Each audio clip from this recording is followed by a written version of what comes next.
Welcome back, Nadeem But channel. Subscribe to visualize the topic in spiritual depth. أعوذ بالله من الشيطان الرجيم بسم الله الرحمن الرحيم اللهم صل على سيدنا محمد نور الأنوار والسر الأسرار والسيد الأبرار۔ محترم سامعین و ناظرین، اللہ تعالیٰ کا احسان عظیم ہے کہ اس نے ایک بار پھر موقع دیا کہ ہم اس کے محبوب صلی اللہ علیہ وسلم کا تذکرہ کریں، انہیں یاد کریں، ان کی باتیں کریں، ان کی باتیں سنیں۔ مرشد کریم کی تصنیف محمد رسول اللہ صلی اللہ علیہ وسلم جلد دوئم، عنوان 2 کمانوں سے کم فاصلہ۔ سورہ بنی اسرائیل کا ترجمہ ہے: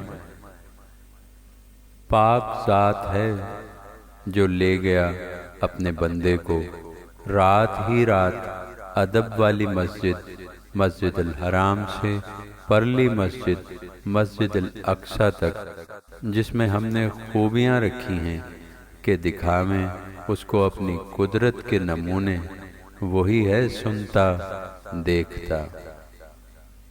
رجب کی 27ویں شب سیدنا علیہ السلام اپنی چچا زاد بہن ام ہانی، ایک روایت یہ ہے کہ آپ صلی اللہ علیہ وسلم کعبے سے متصل شمالی حصے حطیم میں آرام فرما رہے تھے جب جبریل آپ صلی اللہ علیہ وسلم کے پاس حاضر ہوئے۔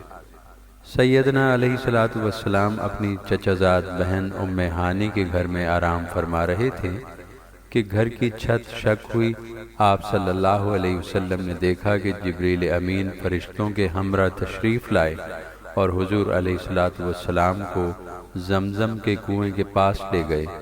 وہاں جبریل علیہ السلام نے سینہ مبارک کھول کر دل باہر نکالا اور آب زمزم سے دھونے کے بعد دوبارہ سینے میں رکھ دیا۔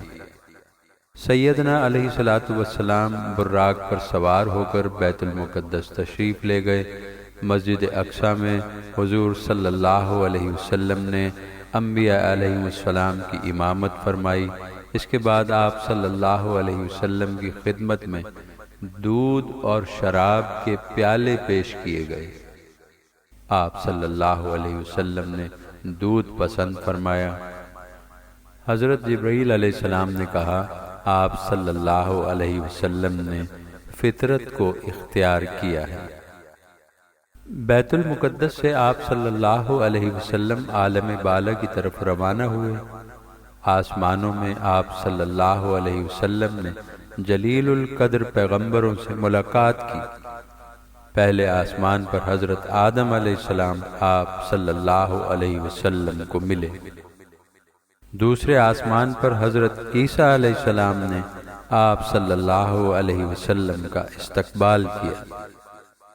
تیسرے آسمان پر حضرت یوسف علیہ السلام نے آپ صلی اللہ علیہ وسلم کو خوش آمدید کہا۔ چوتھے آسمان پر حضرت ادریس علیہ السلام سے ملاقات ہوئی۔ پانچویں آسمان پر حضرت ہارون علیہ السلام اور چھٹے آسمان پر حضرت موسیٰ علیہ السلام آپ صلی اللہ علیہ وسلم کے استقبال کے لیے موجود تھے۔ روایات ملتی ہیں کہ معراج کے سفر میں محمد الرسول اللہ صلی اللہ علیہ وسلم نے آسمانوں میں حیرت انگیز مناظر دیکھے۔ آپ صلی اللہ علیہ وسلم نے جنت کی سیر کی اور دوزخ کے طبقات آپ کو دکھائے گئے۔ نیک و بد لوگوں کا مقام دیکھا اور ان مقامات پر اعمال کی جزا اور سزا کا مشاہدہ کیا۔ دوزخ کے داروغہ سے ملاقات کی اور دوزخ کے عذاب میں مبتلا لوگوں کے حالات آپ صلی اللہ علیہ وسلم کو بتلائے گئے۔ آپ نے دیکھا کہ کچھ لوگوں کو ان کے اپنے بدن کا گوشت کاٹ کاٹ کر کھلایا جا رہا تھا۔ یہ چغل خور اور غیبت کرنے والے لوگ تھے۔ کچھ لوگ جن کے ہونٹ اونٹ کے ہونٹوں کی طرح تھے اور ان کے منہ میں پتھروں کے انگارے ٹھونسے جا رہے تھے، یہ یتیموں کا مال ہضم کرنے والے لوگ تھے۔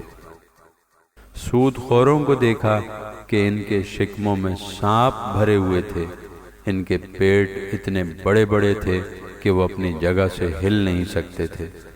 سود خوروں کے گروہ کے ایک فرد کو اس حال میں بھی دیکھا کہ وہ خون کی ندی میں تیر رہا تھا۔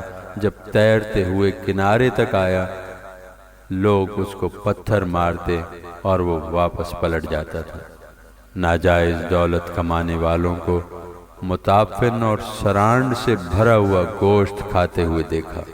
چند لوگوں کو دیکھا کہ ان کے ہونٹ اور زبانیں کاٹی جا رہی ہیں، زبان اور ہونٹ صحیح ہو جاتے اور دوبارہ تکلیف دہ عمل شروع ہو جاتا۔ سیدنا علیہ الصلوۃ والسلام کو بتایا گیا کہ یہ عمل ممبر نشین، خطیب، واعظ اور عالم ہیں جو دوسروں کو نصیحت کرتے تھے اور خود اس پر عمل نہیں کرتے تھے۔ سیدنا علیہ الصلوۃ والسلام نے ایک چھوٹے سے پتھر سے بہت بڑا بیل نکلتے دیکھا جو کہ دوبارہ پتھر میں داخل ہونے کی کوشش میں لگ جاتا تھا۔ آپ صلی اللہ علیہ وسلم کو بتایا گیا کہ یہ حال اس شخص کا ہے جو بری بات منہ سے نکال کر شرمندہ ہوتا ہے لیکن اس کو واپس لینے پر قدرت نہیں رکھتا۔ استغفر اللہ، استغفر اللہ، استغفر اللہ ربی من کل ذنب واتوب الیہ۔ معراج کے سفر میں محمد الرسول اللہ صلی اللہ علیہ وسلم نے جنت کے داروغہ رضوان سے ملاقات کی اور جنت کے باغوں میں گھوم پھر کر ان کا معائنہ کیا۔ سورہ توبہ آیت نمبر 72۔ مومن مردوں اور عورتوں سے اللہ کا وعدہ ہے کہ انہیں ایسے باغ دے گا جن کے نیچے نہریں بہتی ہوں گی اور وہ ان میں ہمیشہ رہیں گے۔ ان سدا بہار باغوں میں ان کے لیے پاکیزہ قیام گاہیں ہوں گی، اور سب سے بڑھ کر یہ کہ اللہ کی خوشنودی انہیں حاصل ہوگی، یہی بڑی کامیابی ہے۔ سورہ رعد آیت نمبر 35۔ متقی لوگوں کے لیے جس جنت کا وعدہ کیا گیا ہے اس کی شان یہ ہے کہ اس کے نیچے نہریں بہہ رہی ہیں، اس کے پھل دائمی ہیں اور اس کا سایہ لازوال ہے۔ یہ انجام ہے متقی لوگوں کا اور منکروں کے لیے دوزخ ہے۔ سورہ فاطر آیت 33 تا 35۔ ہمیشہ رہنے والی جنتیں ہیں جن میں یہ لوگ داخل ہوں گے، وہاں انہیں سونے کے کنگنوں اور موتیوں سے آراستہ کیا جائے گا، وہاں ان کا لباس ریشم ہوگا، اور وہ کہیں گے کہ شکر ہے اس خدا کا جس نے ہم سے غم دور کر دیا، یقیناً ہمارا رب معاف کرنے والا اور قدر فرمانے والا ہے۔ سورہ الزخرف آیت 70 تا 73۔ جنت میں داخل ہو جاؤ تم اور تمہارے زوج، تم شاد کیے جاؤ گے، ان کے سامنے سونے کی تشتریاں اور سونے کے پیالے پیش کیے جائیں گے، اور ان میں وہ چیزیں ہوں گی جو دل کو پسند اور آنکھوں کے لیے لذت بخش ہوں گی، اور تم اس میں ہمیشہ رہو گے، اور یہ وہ جنت ہے جس کے تم وارث بنائے گئے اپنے اعمال کے صلے میں، اور تمہارے لیے اس میں بہت سے میوے ہوں گے جن میں سے تم کھاؤ گے۔ سورہ الطور آیت 17 تا 24۔ متقی لوگ وہاں باغوں اور نعمتوں میں ہوں گے، لطف لے رہے ہوں گے ان چیزوں سے جو ان کا رب انہیں دے گا، اور ان کا رب انہیں دوزخ کے عذاب سے بچا لے گا۔ ان سے کہا جائے گا کھاؤ اور پیو مزے سے اپنے ان اعمال کے صلے میں جو تم کرتے رہے ہو۔ وہ آمنے سامنے بچھے ہوئے تختوں پر تکیے لگائے بیٹھے ہوں گے، اور ہم خوبصورت آنکھوں والی حوریں ان سے بیاہ دیں گے۔ جو لوگ ایمان لائے ہیں اور ان کی اولاد بھی کسی درجے میں ایمان میں ان کے نقش قدم پر چلی ہے، ان کی اس اولاد کو بھی ہم جنت میں ان کے ساتھ ملا دیں گے اور ان کے عمل میں کوئی گھاٹا ان کو نہ دیں گے۔ ہر شخص اپنے کسب کے عوض رہن ہے۔ ہم ان کو ہر طرح کے پھل اور گوشت، جس چیز کو بھی ان کا جی چاہے گا، خوب دیے چلے جائیں گے۔ ان کے درمیان ایسی شراب کے پیالوں کے تبادلے ہو رہے ہوں گے جو لغویت اور گناہ سے پاک ہوگی۔ ان کی خدمت کے لیے ایسے خوبصورت لڑکے ہوں گے جیسے چھپا کر رکھے ہوئے موتی۔ سورہ محمد آیت نمبر 15۔ متقیوں کے لیے جس جنت کا وعدہ کیا گیا ہے اس کی شان تو یہ ہے کہ اس میں نہریں بہہ رہی ہوں گی، نتھرے ہوئے پانی کی نہریں بہہ رہی ہوں گی، ایسے دودھ کی جس کے ذائقے میں ذرا فرق نہیں آیا ہوگا۔ نہریں بہہ رہی ہوں گی ایسی شراب کی جو پینے والوں کے لیے لذیذ ہوگی۔ نہریں بہہ رہی ہوں گی صاف شفاف شہد کی، اس میں ان کے لیے ہر طرح کے پھل ہوں گے اور ان کے رب کی طرف سے بخشش۔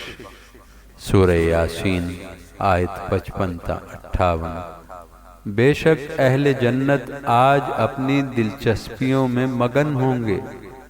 وہ اور ان کے زوج سایوں میں مسندوں پر تکیہ لگائے ہوئے بیٹھے ہوں گے، اور اس میں ان کے لیے میوے ہوں گے اور ان کے لیے وہ سب کچھ ہوگا جو وہ طلب کریں گے۔ رب رحیم کی طرف سے ان کو سلام کہا گیا ہے۔ سورہ الدہر آیت 11 تا 22۔ اور انہوں نے صبر کیا، اس کے صلے میں ان کو جنت اور ریشمی لباس عطا کرے گا۔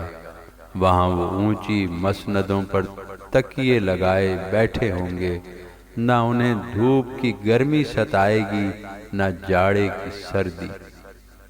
جنت کی چھاؤں ان پر جھکی ہوئی سایہ کر رہی ہوگی، اور اس کے پھل ان کی دسترس میں ہوں گے، اور ان کے سامنے چاندی کے برتن اور شیشے کے پیالے گردش میں ہوں گے۔